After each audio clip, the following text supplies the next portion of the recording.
Great question. Um, I've always talked about my 5 C's model, and let me talk about them again. The first is competency. I think anybody who wants to be a future leader should have a hip pocket skill that everybody looks at and says, XYZ is the go-to person for that skill. Because unless you're really known for something, and not just as a generalist, you don't stand out from the pack. But in order to be competent at something, you've got to be a lifelong student, because you've got to constantly refine your knowledge of that subject so that you remain ahead and abreast of everything that goes on in that field first. The second, I'd say, is courage and confidence. It's a pair.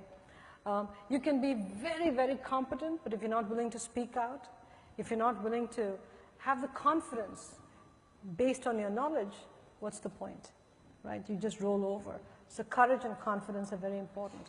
The third is communication skills. You cannot overinvest in communication skills, written and oral communications, because as a leader, you constantly have to mobilize the troops. I can tell you when I first came to the United States, I used to debate and I used to be on debating teams, but I used to speak so fast because culturally I grew up in an environment where people spoke very fast. Fortunately, Yale had a requirement that unless you passed the communications course, you couldn't graduate from the first year to the second year in business school. I flunked the first time I took the communications course.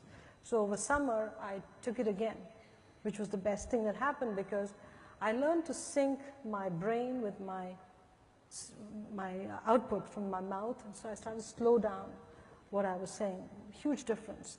So I'd encourage all of you, invest in communication skills, critically important. The fourth skill I'd say is consistency.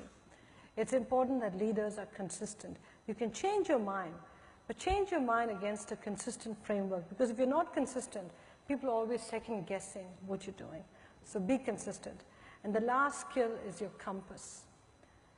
Integrity is critical in this job. You can be competent, you can be courageous, have confidence, be a great communicator, be consistent. But if you don't have integrity, if that compass doesn't point true north, everything comes crashing down, as we've seen in recent times. So again, it's the 5C model, and that's what I've operated again.